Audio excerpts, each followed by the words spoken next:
എന്തിനാ ഞാനും നിങ്ങളും പഠിക്കുന്നത്? പിശാചിനെക്കുറിച്ചോ പിശാചിന്റെ മണ്ഡലങ്ങളെക്കുറിച്ച് പഠിക്കുന്നതിനേക്കാൾ അപ്പുറമായി ദൈവത്തിൻ്റെ വചനത്തിൽ ഞാൻ ആഴത്തിൽ ഇറങ്ങുമ്പോൾ ദൈവം എന്നെ എന്തിനാണോ വിളിച്ചത് ആ വിളി പൂർത്തീകരിക്കുവാൻ എനിക്ക് കഴിയും. ഹല്ലേലൂയ. ഞാൻ പറഞ്ഞ നിങ്ങൾ ഒന്നുകൂടെ കേൾക്കണമേ. നിങ്ങൾ ദൈവവചനം എത്ര ആഴത്തിൽ പഠിക്കുന്നോ, നിങ്ങൾ പിശാചിനെ അല്ല ഭയപ്പെടുന്നത്, യഹോവയെ ഭയപ്പെട്ട് അവൻ്റെ ഇഷ്ടം ചെയ്യുവാൻ ദൈവം നിങ്ങളെ സഹായിക്കും.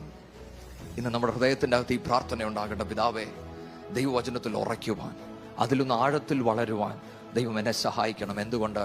എനിക്ക് ആത്മീയ പോരാട്ടങ്ങളുണ്ട്. എവിടെയാണ് എൻ്റെ ആത്മീയ പോരാട്ടങ്ങൾ? പൗലോസ് പഠിപ്പിച്ചു വരുമ്പോൾ നമ്മൾ കാണുന്നൊരു കാര്യമുണ്ട്. നമ്മൾ സ്നേഹത്തിൽ നടക്കണം. എന്താണ് ഈ സ്നേഹം? നമ്മുടെ സെക്ഷുവാലിറ്റിയെ ചോദ്യം ചെയ്യുന്ന പലതും ഇന്ന് നമ്മൾ കാണാറുണ്ട്, കേൾക്കാറുണ്ട്. നമ്മൾ അതിനു നേരെ പോരാടണം. ലോകം നമ്മളോട് ഒന്ന് പറയും, പക്ഷെ വചനം എന്തു പറയുന്നു? അതിനെ പോരാടി ജയിക്കുവാൻ കഴിയണം.